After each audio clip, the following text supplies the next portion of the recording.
To this end, we are driven to host eminent personalities as well as individuals who have shown great initiative towards driving forward change.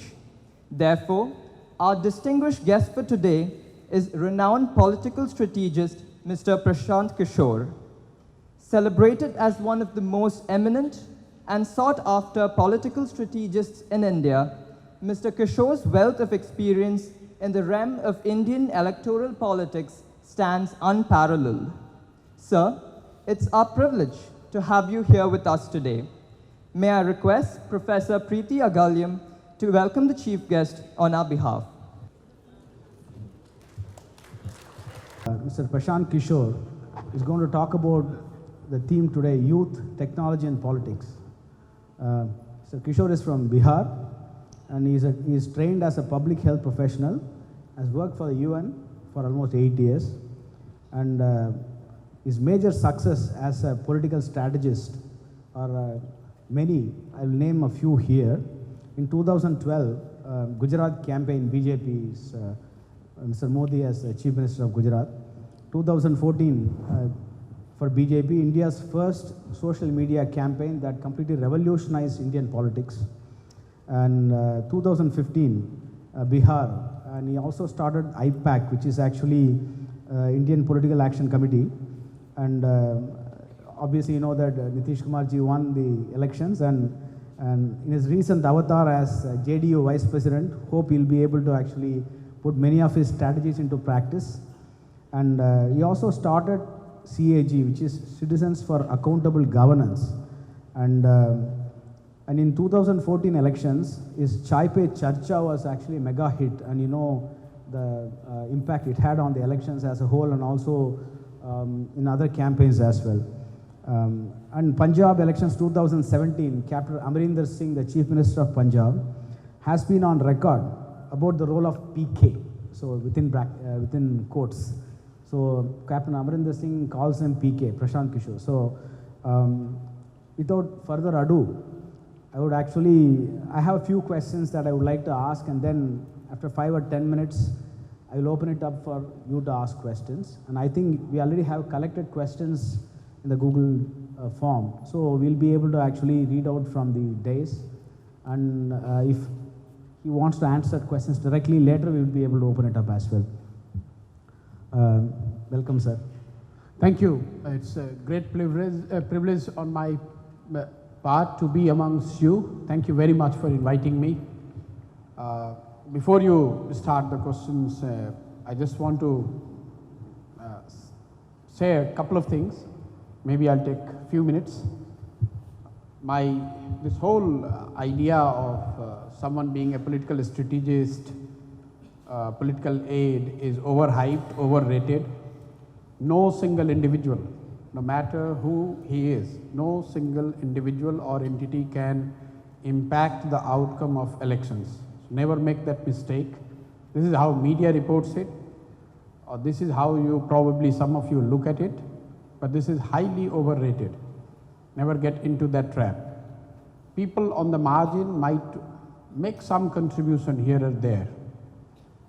My area of interest as of now is bringing more youth in politics, because I genuinely believe to bring change in India, if we want to bring fundamental change, 3 things has to be there.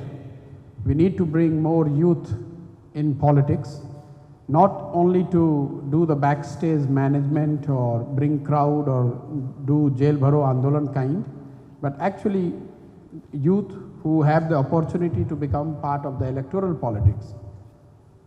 The second thing, I believe that we need to decentralize as a country.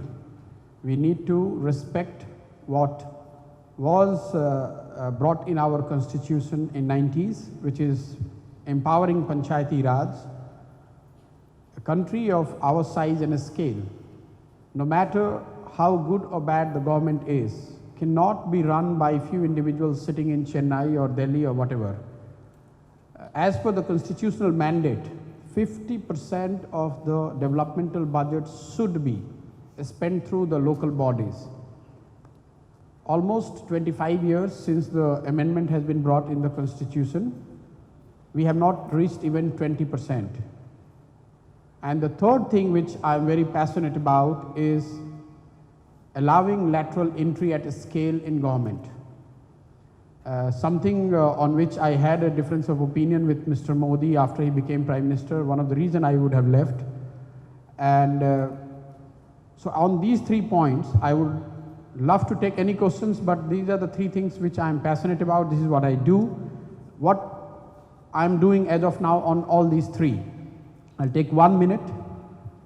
As far as youth in politics is concerned, I have made a commitment now that next 2-3 years of my life, I'm going to dedicate it fully to bring 100,000 youth in politics, those who otherwise do not have a political background, and out of those 1 lakh people, at least 12 to 15,000 people are going to fight elections in Bihar. Because I have a political platform in Bihar, I cannot commit anywhere else. But this is something which anyone who is listening to me or following me or even from a distance have interest in what I do should hold me accountable to. That if I am able to deliver this commitment in next couple of years, I should get 1 lakh plus people in the political establishment I am part of, and make 10,000, 12,000, 15,000 of them fight elections at different levels. The second thing is the decentralization. In Bihar, I am committed to make the local body election fight on the party symbol, because that is where the leadership should get trained and emerge from. So next elections which you will see in Bihar, the local bodies elections, which elects close to 2 lakh people every round, you will see that will be fought on party symbol.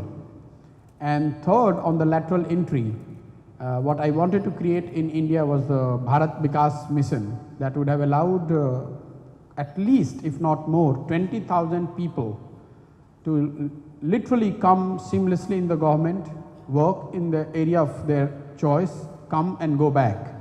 An idea which me and Mr. Modi shared and developed almost 2 years, because a lot of you might not know, I have been working with him since 2011 and not as a political strategist. I left UN and came to work on malnutrition with him, and this is one idea on which we were invested. For whatever reason it did not work out. In Bihar when we won, the first thing I got Nitish Kumar to agree is to set up this Bihar Vikas mission.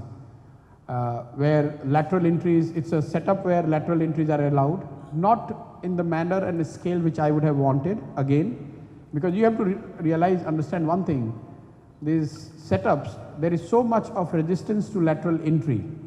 You might have seen an ad by Government of India where they have asked for 10 posts that they wanted to fill through lateral entry, and there was so much of halla gulla about it, because bureaucracy that runs the government, has been running the government for decades. No one would like a young person from IIT who has done a research in water resource to come and starts advising the water resource secretary. That guy might be running, I was just joking with some of your colleagues, the guy was running a health department or transport department, today he becomes the water secretary, and he is supposed to be knowing everything. You as a young researcher might have gone to the best school, you might be knowing the best practices in water resource, but you have no opportunity to go and contribute in how the Chennai's water problem could be solved. The commissioner here who sits here and probably knows not even W of water has come to the department only 5 days back. Before that, he might be running any department. He is the master of everything. So this will happen, and sooner or later, whoever takes my help has to commit. This is the fees I demand, that you have to create a lateral entry system. Ideally, I thought, as all young people think, I'm no longer as young as I claim to be. I'm 41, but in India, if you are in politics, you are never old. Everyone is a Yuva Neta. But I think in next few years, if I would be lucky, and if I'm able to win few more elections, you will see this lateral entry at least starting at the state level. Couple of things which you do not pay attention to. Why so important to get youth in politics? Everyone talks about Yuva, but do you know in 1952, the first Lok Sabha which we had, 26% MPs were below 40 years. 26% MPs in first Lok Sabha were below 40 years. Today what is the number? 7%. Only 7% MPs today are less than 40. Now you need to know something more about it. Those who are below 40 and are MPs, 67% of them, I'm talking about all parties included, are belonging to some political family or the other. No one is allowed to enter. If you are below 40, 67% MPs in this present Lok Sabha belong to some political family. I give one more layer of information. Below 40, if you are a Congress MP, 100% of them are political dynasty. 100%. I encourage you to go and check the data. Net data is free. You are all computer savvy guys. Look at this figure. The bulk of member parliament in the first Lok Sabha, their age group was 40 to 55.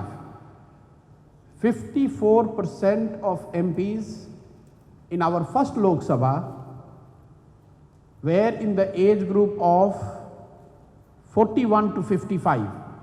If you add these two groups, 2/3 of MPs were below 55 in the first Lok Sabha.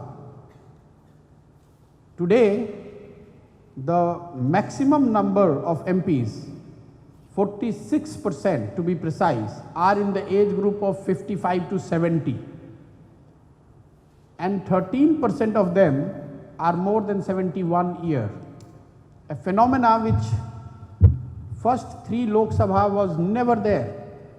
If you look at the first 3 Lok Sabha, not only 52, 57, 62. In 3 Lok Sabha, we never had MPs who were 70 and above. Maybe 1 or 2 here and there.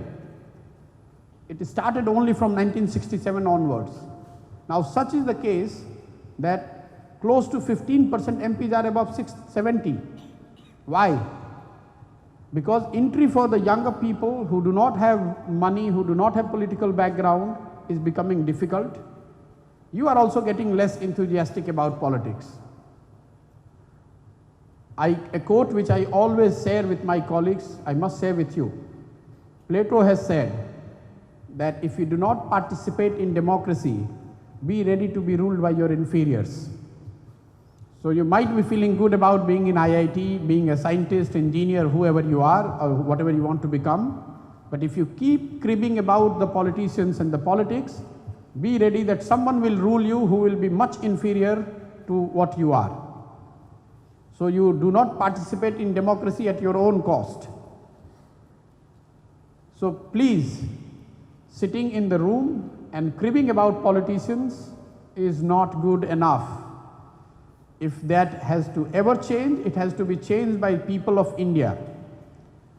People will not come from outside India to change the politics. That does not mean that you leave your studies. That does not mean that you do not prepare for your civil services or engineering, whatever you want to do. But keep in mind that when life gives you a chance, do try. Even if you do not want to become active politicians, be informed, be engaged. For that you do not necessarily need to join a political party.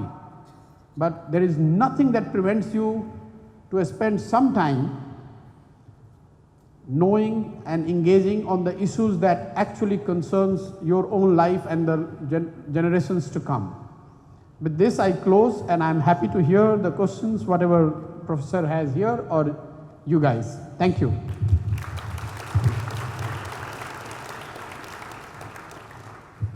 So actually before we came here, several students and Mr. Kishore had a very interesting discussion about various issues. And we would like to touch upon a few of those issues to set the stage, set the ball rolling. And after that, it will be a very short discussion, okay? Then we'll open up to the students. In real politics, winning is everything.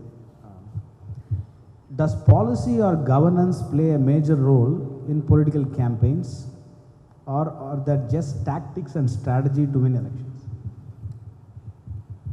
So winning is important in every sphere of life, not only in politics. Make no mistake.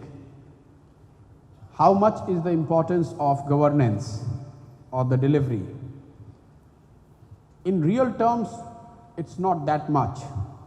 So a lot of time you hear that actually governance does not fetch you vote. But what it does fetch is the credibility. If I have to simplify what works to the best of my understanding, not that I know a lot, you need to get the combination of three things right if you have to win elections. One is the messenger, which is the leader. You need to be enthused by the person, you have to have a trust on that guy. If Prashant Kishor says that I will change India, no one is interested because I don't have that credibility or trust among the people. So delivery or governance comes in building that trust, or your own character allows people to have that trust in you. If someone has delivered as CM or as a member parliament or as an MLA, when he says that I will do X, Y, Z, there is a greater degree of trust. But per se, if you have built road, you have built hospital, that will not fetch you vote directly. But it gets into the brand or gets into the making of the messenger or the leader. The second thing which is important is the guy should say the right thing. The message and the messenger should be having the right message. If people are concerned about unemployment and you are talking about something else, of course there will be no connect. And the third thing what you hear about campaign and the various method is the format in which he engages. It should be interesting enough for people to be attracted, whether it's a rally or a chai pe charcha or a social media or hologram, whatever you see, that's the format. So you have to get the combination, the messenger, the leader, the message, the people's concern, the issues that concerns people, and if message is delivered by a credible messenger in a format that is engaging, you are more likely to win than lose.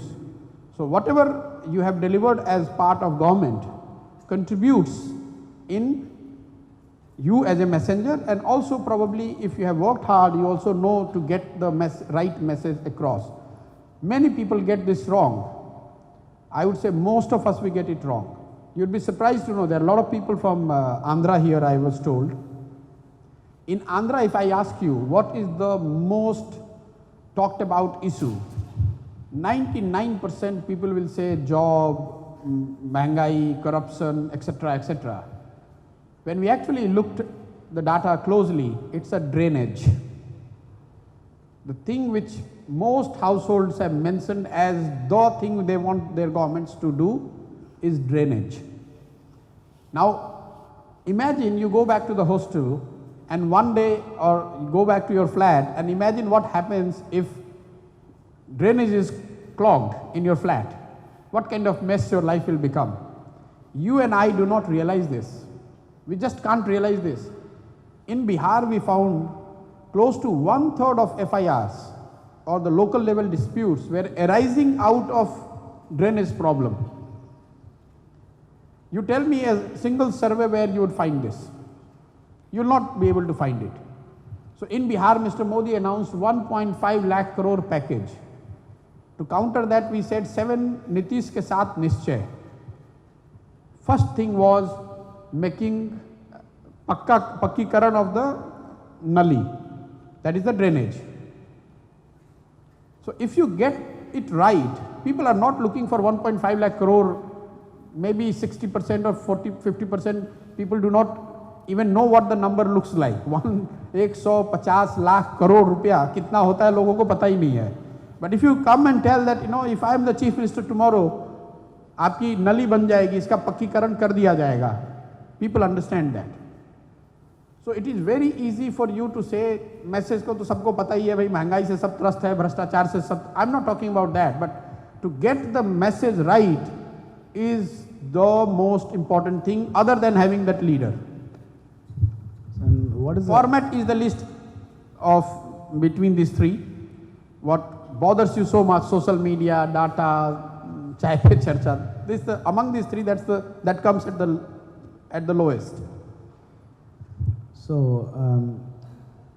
you have had a lot of international experience in UN, especially working on policy. How does that experience help you in elevating the quality of discourse or informing the politics, policy, discourse in our country? I don't know, international experience has helped me any bit on that. But whatever I used to do in UN, I came to work on malnutrition in India. I did not came as a political strategist in my family, like all of yours family. If you mention politics, people will say, "Tum pagal ho gaye ho kya? Have you gone mad? अब पढ़ाई लिखाई में मन नहीं है, आपको अब काम नहीं करना है, you are a UN diplomat, why would you leave that and try to become an advisor or a support to any politician?" But what worked is, say for example in UN I used to write speeches for my office heads.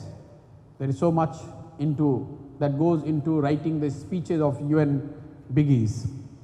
When I came to Mr. Modi, I remember after 4 months, first time I was brought into, because he was coming to a famous paper in your state, Tughlaq.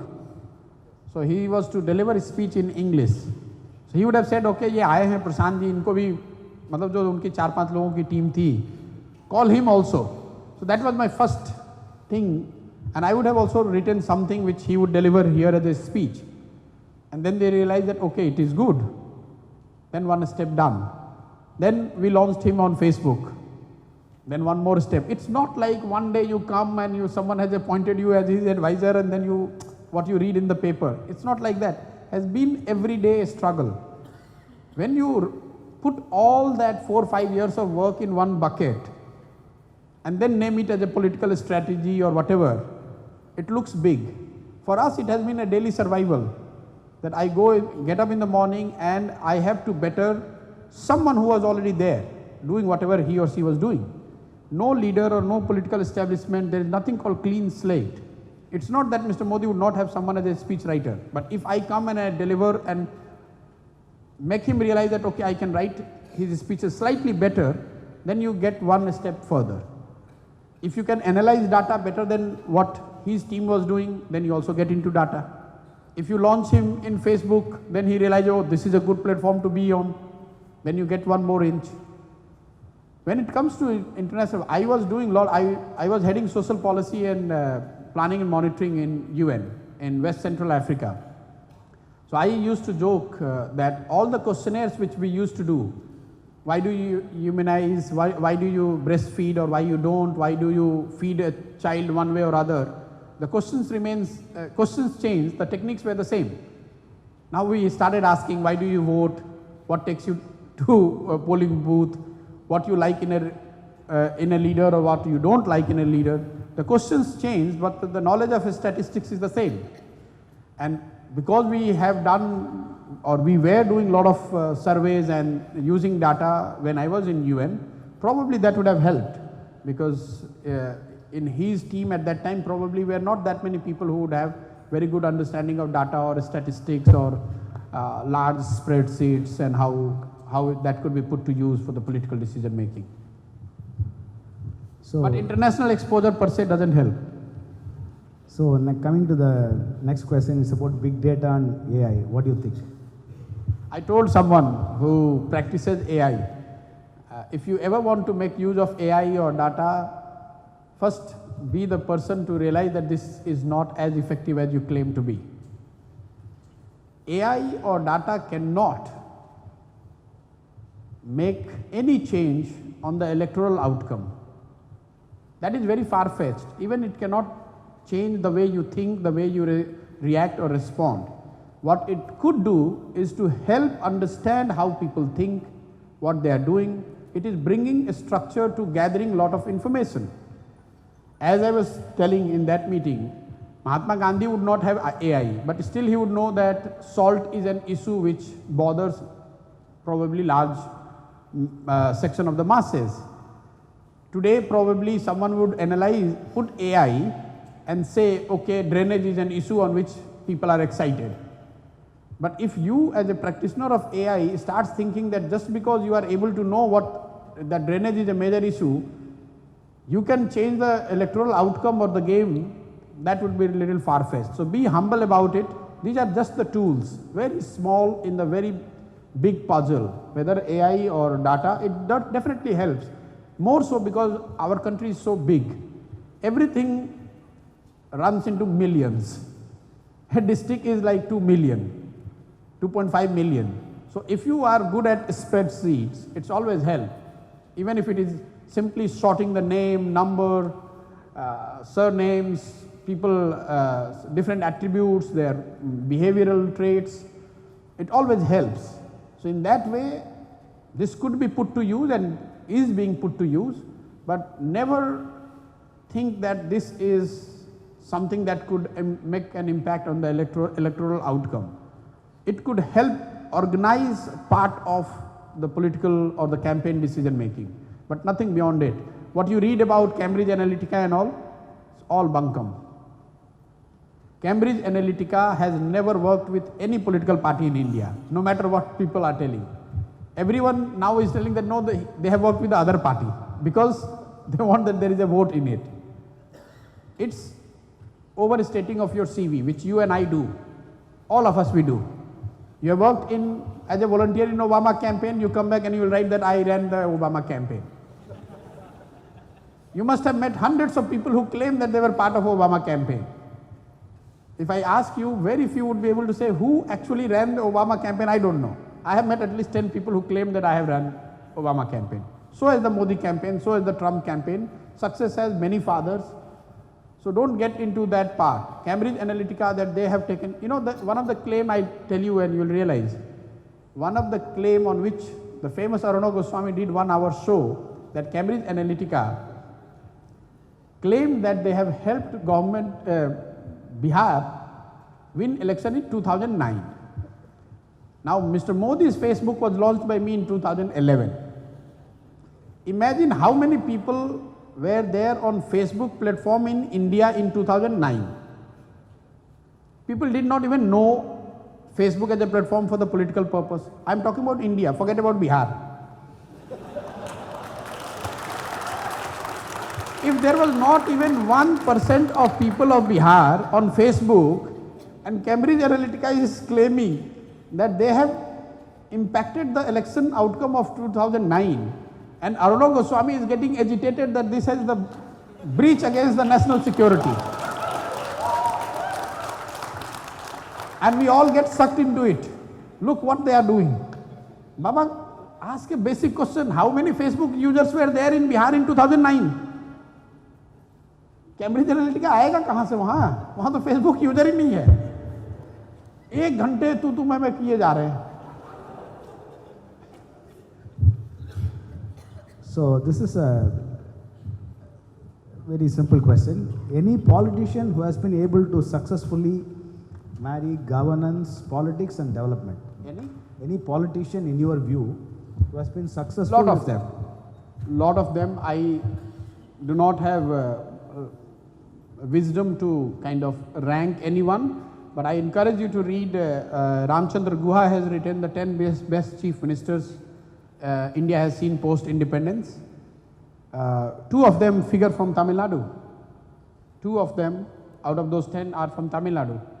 And if you read those names, you would realize that why those, like Sankaraj Chauhan in Maharashtra, Annadurai in Tamil Nadu, Pratap Singh Kairo in Punjab, you would see the impact that how the position of the state has fundamentally changed.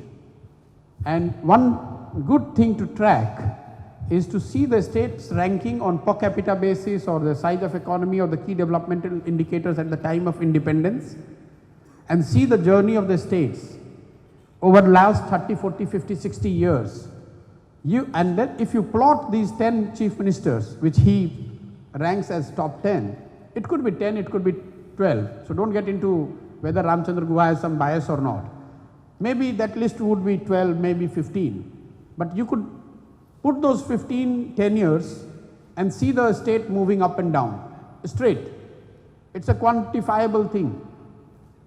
Tamil Nadu moving from being in outside 10 states, being in 10th to 30th state, in top 5, you will see it would have started taking shape during Anadurai's time. Same for Punjab, same for Maharashtra. Any state that has seen a massive change in their relative ranking would have had some leader who would have played a role of a catalyst. It's something which you can do in your room. You can go and exercise this, conduct this exercise, you will figure it out. So you don't need a Prashant Kishor or anyone to say, because I would have a personal bias, who is a good leader, who is a bad leader. All of us we have. But these numbers do not lie. Plot the state's development over 70 years, the relative ranking, and see states which has moved 5 positions or 6 positions, not on one indicator, on set of 5, 6, 10 indicators. And those indicators should also be your personal choice. Because for some of you, maybe economic equality or communal harmony is more important than pure economic growth. But what you will realize, that these real game changers would have delivered almost across all indicators.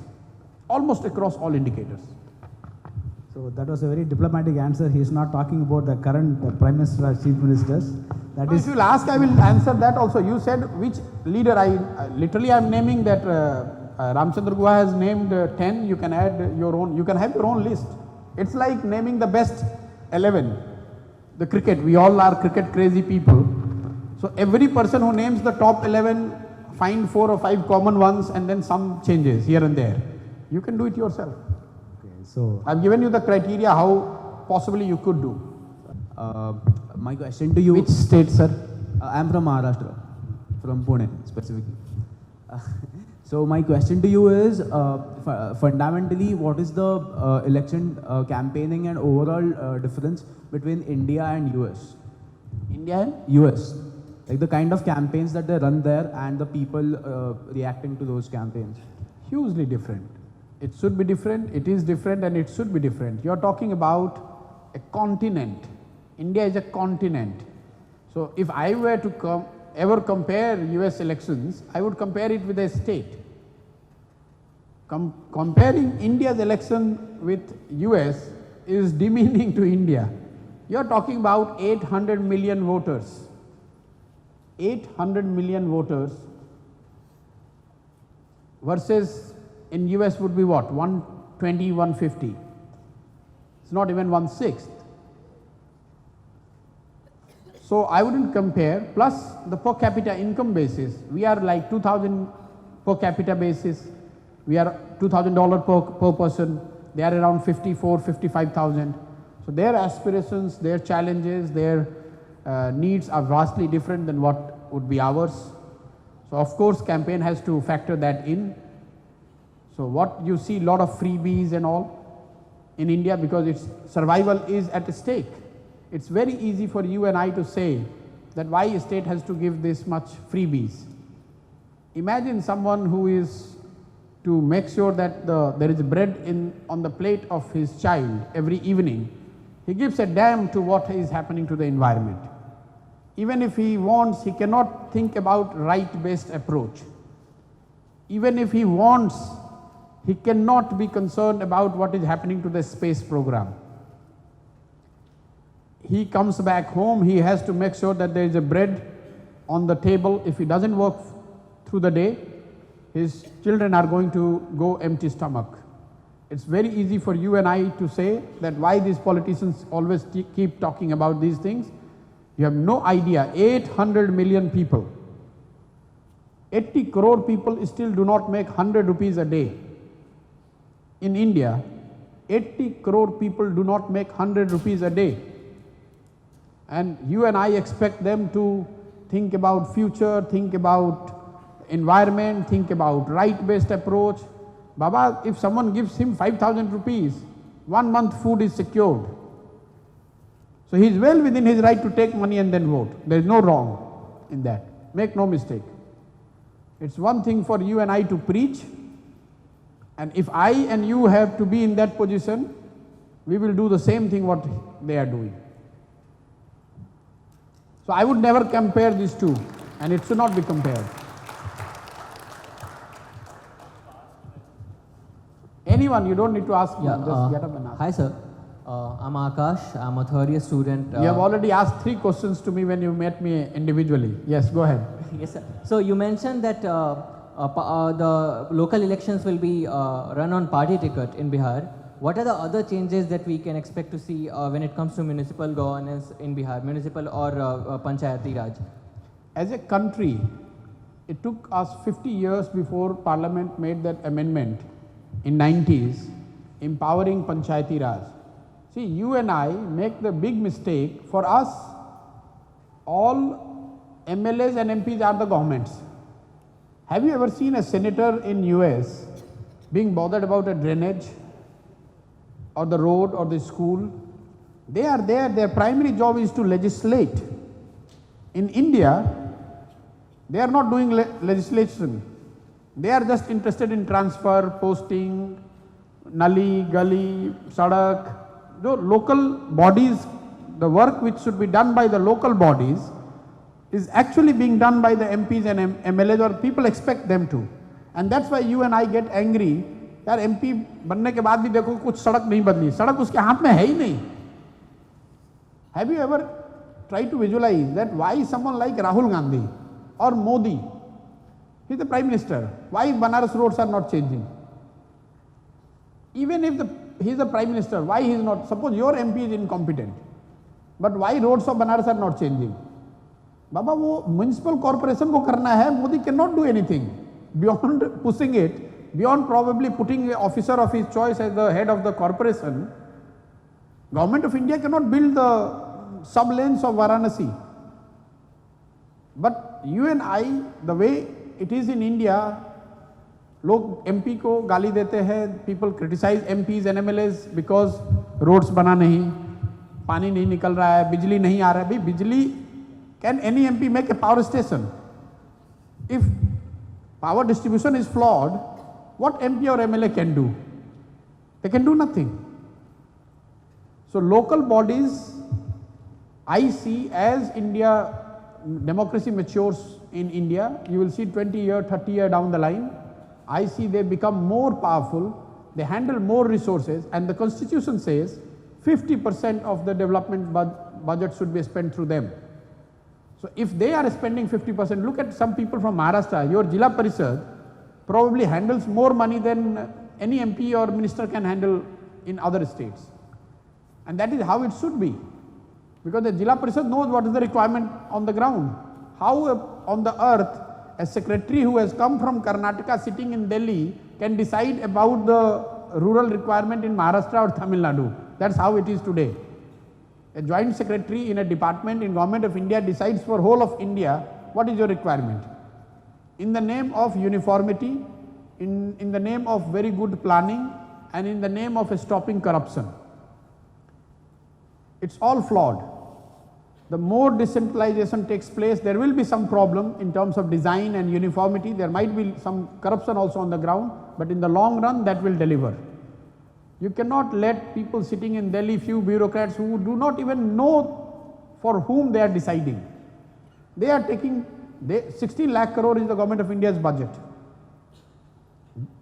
Bulk of it, which goes on development, is decided by what? 10, 12, 15, 20, 30 bureaucrats.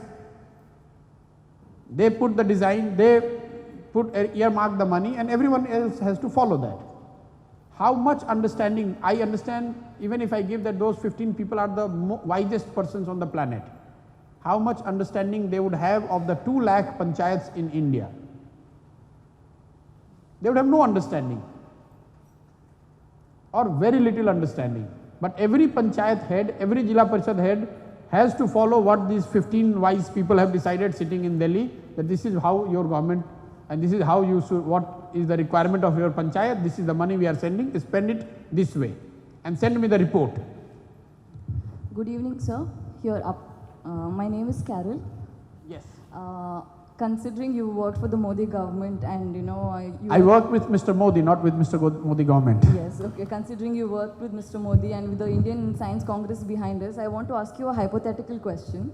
If you were a political strategist working for a party and, let's say leaders of a party made a verifiably incorrect statement in public, what would your advice to them be? See, it's not a hypothetical situation. I would have been part of many of his speeches where he would have made a statement which were not 100% verifiable. But if you are a realist, when you are handling 1 to million communication, there has to be a balance between what is factually correct and how it should be communicated. So, I give you an example. In Bihar, in last 15 years, Nitish Kumar government has made 1.2 lakh kilometers road. One way to communicate is you say that we have built 1.2 lakh kilometer of road. Another way to say it, that as a chief minister I have promised and I have delivered that Bihar के किसी कोने से पटना आने में आपको 5 घंटे लगेंगे. Now the second statement is factually could be incorrect, because from some places it might take 5.5 hours, 6 hours, because no one has verified it. But that's the language which is based on some work. It is not lie, but a language which people understand, and it creates impact in a rally or when you are communicating with millions of people. If you start giving detail of kilometer and miles and people don't understand it. And that's why you would have seen in 2014, I don't like to take names, but say Mr. Chidambaram making a lot of factual statement. Gujarat rank is this much, on education, on health the rank is this much. And Modi is saying that Gujarat model of development is something which I want to replicate across India. People bought that idea. So yes, you should not lie, but a little bit of tweaking or to make it more acceptable or understandable for the masses is something which should be allowed. The another factor is also the communicator, how comfortable he is. I worked with Congress also. And if I were to tell Mr. Manmohan Singh that, sir, ye baat kahiye, he will read whole night, again come in the morning, and again he will ask me, lekin ye to fact, Prashant ji, theek nahi hai.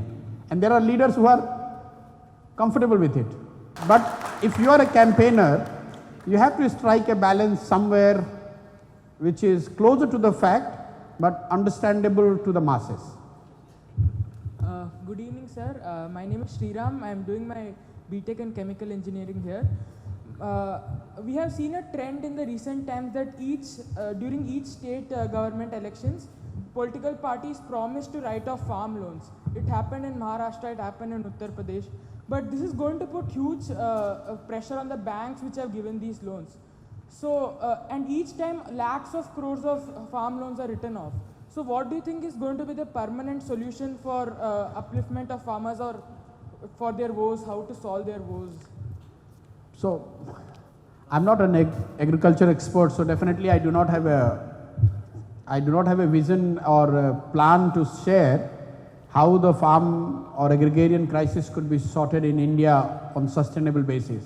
But couple of facts. The Swaminathan Commission report, which is the base for all the discussion in India on agriculture, has pronounced that all agriculture activity, any household which is cultivating land which is less than 2 acres, farming is not sustainable.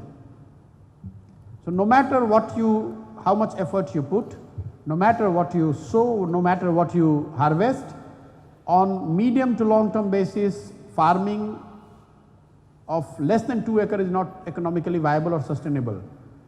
But we as a country have put 50% people to remain engaged in the farming activities. So we owe it to them. And you should not be bothered about farm loan waiver. It doesn't put stress on the banking as you said. First of all, banks do not waive the loan. Loan is waived from the government. Banks are just the intermediaries. Banks have got 12 lakh crores of NPA. None of that is coming from farm. It's all coming from the industrialists. Are you bothered about that? When telecommunication started in India, government moved from the fee base to revenue share. What was the fundamental basis? That it is not economically viable for companies to pay the fee and grow. So if there is a person or a group of persons who are not able to do something the way it should be done, then I can understand your logic. But 50% of India population cannot be inefficient, cannot be corrupt, cannot be thieves. If they are not able to make sense of agriculture, then we as a country have to help them. There is no harm in it. At the beginning of 20th century, close to 50%, where we are today, similar data you can have in US. Close to 50% people were engaged in agriculture. 100 years down the line, today only 2% people in US are directly engaged in agriculture, and productivity in agriculture has gone up by almost 105 times. So the way forward is less people on agriculture, and that will make it more viable, and then probably lesser need for you and I or the government to waive off the loan. Waive off of the loan is not because of the bank, not because they are inefficient, and you cannot let them die for the want of 50,000 crores or 60,000 crores. It's not big enough money for which you can let people die. Government spends a lot of money on this 50,000, 60,000 crores. They spend a lot of bullshit. And you and I don't care. The moment it is going to a specific farmer sector, we get agitated. That's not the right thing to do. If one industrialist fail, I'm not a center, leftist guy, but if one industrialist fail, 50,000 crores or 60,000 crore is a write-off. That 50,000 crore can take care of the entire farming community of whole of Maharashtra. What do you want to do?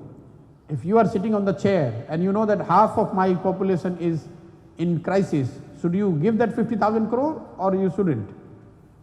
And banks are in mess because of their own corruption and own inefficiency, not because of waiving of the farm loan. They have not given a penny from the banks, and they are still bleeding, and they are all in deep red. Money has come from the exchequer, from your money, my money, the taxpayers' money. Banks have not given the money. They make a lot of halla gulla about it. You ask a banker how much money you have given, how much money SBI would have given, how much money any bank would have given. They are just the facilitator. Money is coming from the budget. My name is Manjeet. I'm from Devghar, Jharkhand, and I'm doing a PhD here in mechanical engineering. I would ask you a question considering you as a vice president of Jadyu. So my question is how much you are prepared for coming Lok Sabha elections, especially seeing the politics of Bihar where more of caste-based politics persist and Bahubali-based politics persist, and especially about Munger Lok Sabha seat where and where recently one more move have been observed that famous IPS Manu Maharaj have been got promoted as a DIG and posted in Munger itself. Okay, I will not get into the specific, the larger issue of the importance of caste, because I don't think a lot of people are here to understand the dynamics of Munger Lok Sabha, which you and I can discuss separately. See, this is two things which I should say on my own, because sooner or later someone will ask. The importance of caste and the money. How much it is detrimental to anyone becoming a politician and being successful in the politics. We say that everything in India moves in the name of caste, especially in Hindi heartland. First of all, barring few states here and there, caste is universal in India. It is not less or more in UP or Bihar. Take it from me first hand. I have done it in Gujarat. It is as much as it is in Simandra. It is the same in Bihar, same in UP. In some states where sub-regionalism is a concept, like a Tamil, Assamese, Bengalis, there you have Indian, then you are a Tamilian, then the caste becomes the third layer. In Bihar or UP or Madhya Pradesh, there is no sub-regionalism concept. So you are an Indian and then you go to the caste. That's why optically it looks more caste dominated, but in reality caste is as important in Bihar as it is in Tamil Nadu or Andhra or Gujarat. The second thing, how much it plays in politics. It's a reality of the society. So if you ever want to become a politician or an advisor of a politician, you need to have a very deep and solid understanding of the caste. I want you to underline the word understanding of the caste. Understanding caste is not equivalent to practicing caste-based politics. So very successful politicians, they have a very deep understanding of caste dynamics, but that does not mean that they all practice caste-based politics. So Nitish Kumar would have, or Modi would have, very good understanding of caste, as much as a Mayawati or Mulayam Singh or Lalu Yadav, but they do not overtly play the caste politics. How much is the impact of the caste? You are from Jharkhand. In Jharkhand in 2014, because no amount of argument will convince you, so I am giving you the example. And anyone from any state can stand up and I will take that. Because he has raised the question, he is from Jharkhand. In Jharkhand 2014, who got the vote in Lok Sabha? Mr. Modi, right? भैया vote किसको पड़ा? मोदी को पड़ा नहीं पड़ा? इन Maharashtra vote किसको पड़ा? मोदी को पड़ा. इन बिहार वोट मोदी को पड़ा. मोदी जी के जाति के कितने लोग उस स्टेट में रहते हैं? रहते हैं? नहीं. आप में से सारे लोग कहेंगे, some of you will tell that no, it was the big hype created, Modi Lahar, social media, that is why caste was not that important. I agree with you. Okay, for an argument's sake, I agree. Now let's go back to 1989. There was another Prime Minister, Mr. Biswanath Pratap Singh. He walked out of Congress with 3 people, no organization, no party. In 1 year and a half, he demolished Congress electorally, which was far bigger electoral machine than what BJP is today. He belonged to a caste called Rajput. What is the proportion of Rajputs in Hindi heartland? Not more than 5% in any state. The same casteist societies voted for Mr. Biswanath Pratap Singh. You will say that no, it was because of the Bofors, it was because of Rajiv Gandhi was very unpopular, this, that. Okay, go further back. 1984, everywhere Congress won. The same casteist society voted for anyone who was Congress candidate. You plot these 3 things, the facts as it stands. What does it tell you? That if there is a person, a narrative or an event that superimposes itself on everything else, then caste becomes, the identity becomes the second. The political pundits, the journalists, the analysts write that ये wave election था. That was the Indira ji के death का wave था. ये मोदी की लहर थी. That's what you read. In reality, and I can take you to up to 1952, you would see that wherever a person or a narrative or a discourse has become so prominent and appealing to the masses, the caste has played the secondary role. That tells me as a campaigner that it is possible to overcome the caste hurdle. And it is not my prospective wisdom. That is what the data is telling us. Because if you take the state elections, you will see anyone who has evolved on the scene with a big narrative, big program or something that would have caught the imagination of people have voted for them. So never ever get this feeling that everything is driven by caste. Everything is driven by caste as much as it is driven in US with the color skin of the color, or the tribes in Africa. Social aggregation or in some form or other is the reality of humanity. If it is called caste in India, it is called tribes in Africa, and it might be called something else in other part of the world. There are 10,000 tribes in Africa, 54 countries, 1.2 billion population, which is similar to what we have in India. Probably we would have 5,000 or 6,000 castes in India.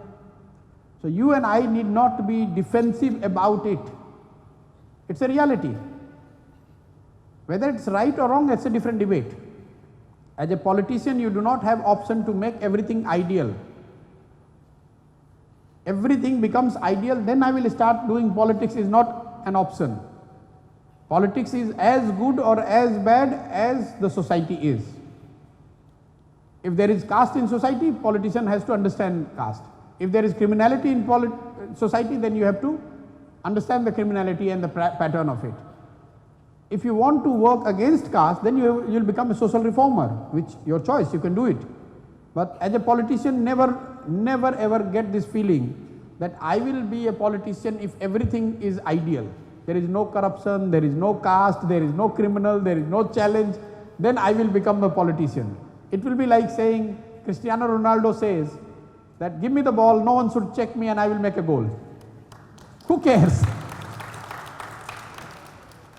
If you want to become the leader of any society, you have to accept the pluses and the minuses, the positives and negatives of the society as it exists, win it, and then you can choose to make amends, make corrections, make your effort.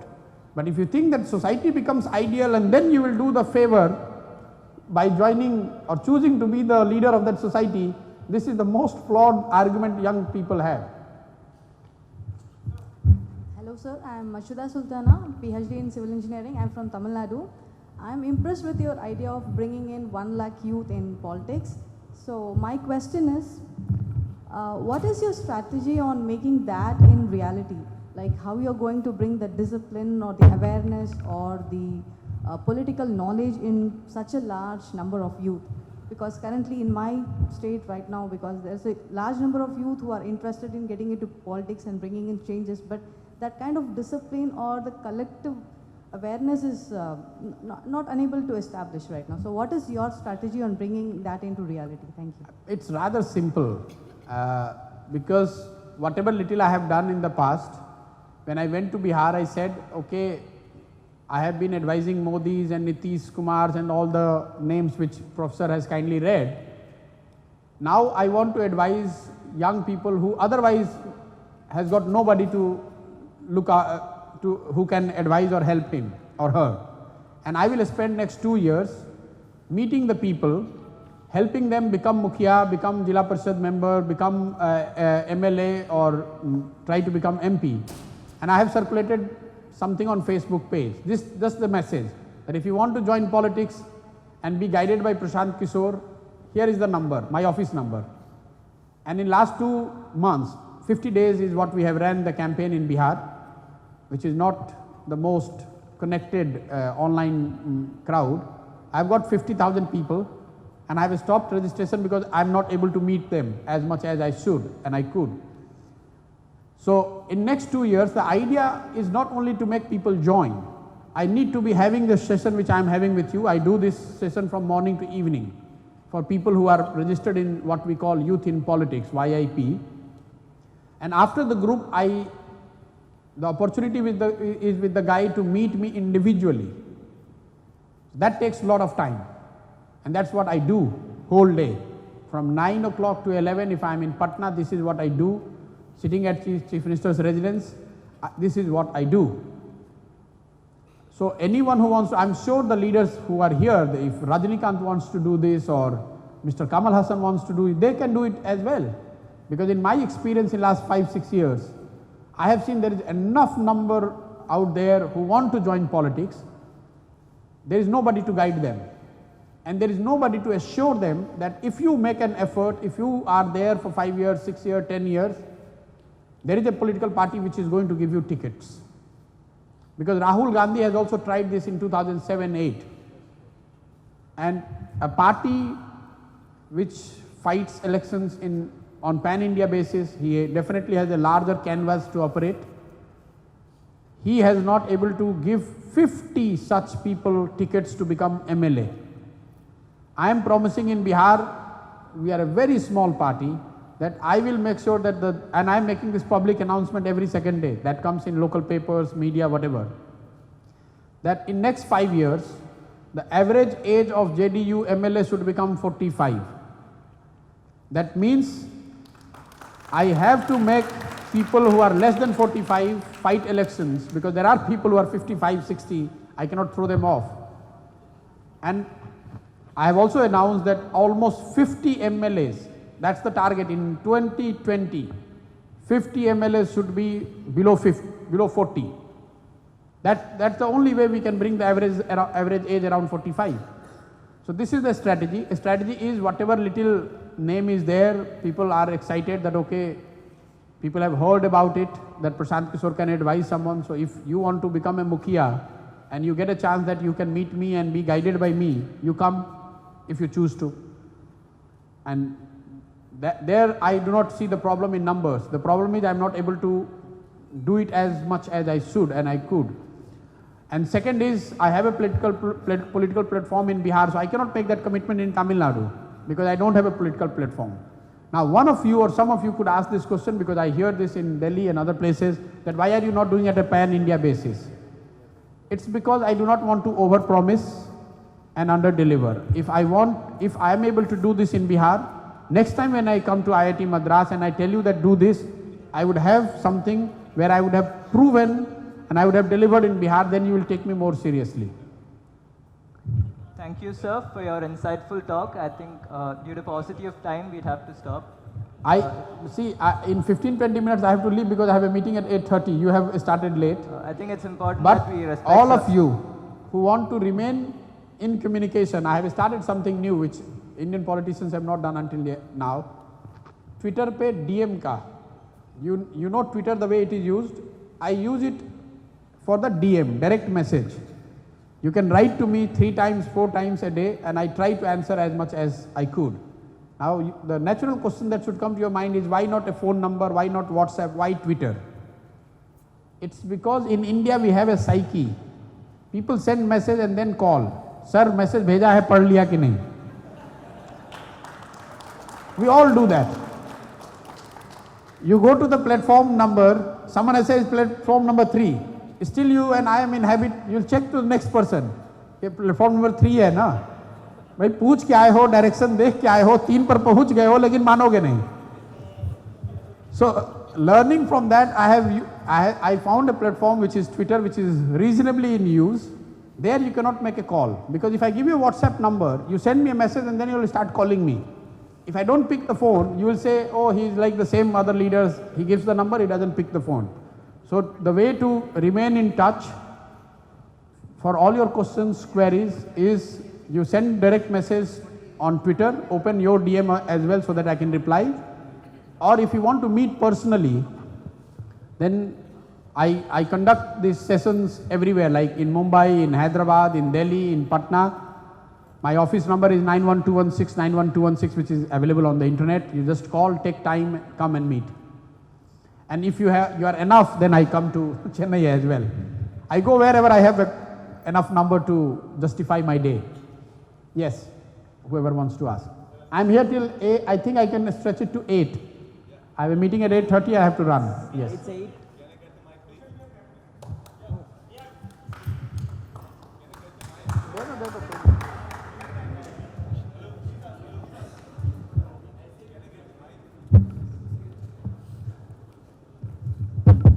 Hello sir, I am Azhar, I'm a PhD student here and I am from Jammu and Kashmir. So this question is relevant to all, and as a political strategist and analyst and also being an UN advisor for almost 8 years. So recently you have, that Shah Faisal, who was a bureaucrat, and he has resigned, and then he's going to join politics, that he has made clear in his interview, in his first interview. And then you saw as you said, it is what matters will make the impact on the politics in the place he belongs to. So in the last tweet, he has mentioned that Kashmiri lives matter. I don't want to go into details on all those things. So my question is, you know, like most of the people, even the governor of the state, he has said that he should not have quit this job and join the politics. He would have contributed more. So as you said that youth should come and join the politics. So what is your stand on it, and what should be the role of youth of other states to get involved? You know, like what the current situation in Kashmir very well. I hope that. I met the guy. Yeah. He came to meet me also through a friend before he made the decision. See, it's a personal choice what you want to do. But on a larger point, I want to tell you something. For all the flaws in politics, one good thing is you can start doing or showing your caliber from wherever you are. You don't need to quit your studies. You don't need to quit your job dreams. You achieve that and then you can come in politics. When I am saying come in politics, politics is not a train standing on the station which if you do not join tomorrow, it will run away. If Gandhi could study and become what he became, if Nehru can become, if Ambedkar could become, I am sure you and I can also become. We have enough time. So please, I am not running a program where I am asking youth to leave your studies. Do not pursue the dream which you and your family has for yourself, for you, and then come and join politics. But you could be more, if you choose to be, then first become the best what you could become. Never underestimate the support or the consent of the family and friend. It is your family which is going to stand with you. Tomorrow, when you are in trouble after joining politics, it is your father who will stand with you, not Prashant Kishor. So, it is in my interest that more people come and follow me, but it may or may not be necessarily in your interest the way I want you to do it. So, think for yourself, don't get swayed away by any individual, it's your life, but do consider that this is, if you have it in you, it is possible. My message is only that it is possible, if you choose to be. My idea is not that, oh, everyone should leave and become politician. But my idea is that those who contemplate or have thinking that they want to or they could be politicians, they could be helped. If they have doubts, those doubts could be addressed. There could be some experience that could be brought in there to make their journey more successful. But it is an individual choice. And if you cannot become the leader of your own household, how are you going to be the leader of the society? So if it takes 6 months for your parents to get convinced, it is worth spending that 6 months. It is like I was telling on a casual note, you have a girlfriend, you want to marry her. The choice is yours. You want to run away with her and get married, parents will fall in line anyway. Or you want to convince that no, she is the best girl and your parents agreeing to it. Which one is more better? Always the second. So never join, parents are not your enemies. They are the one, they might have a different perspective. When I came, my father stopped talking to me for 6 months.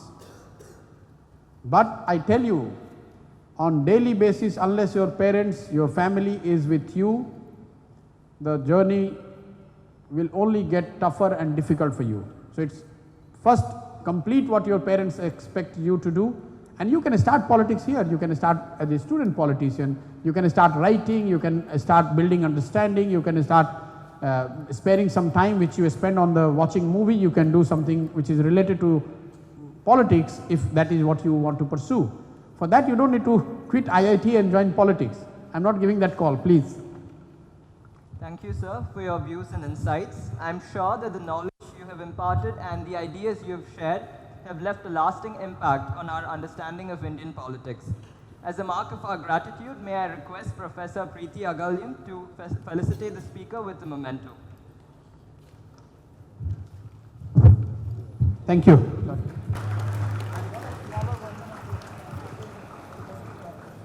May I now request you, sir, to kindly leave us a message in the EML yearbook. We wish to express our heartfelt gratitude to Mr. Prashant Kishor for his presence here with us today.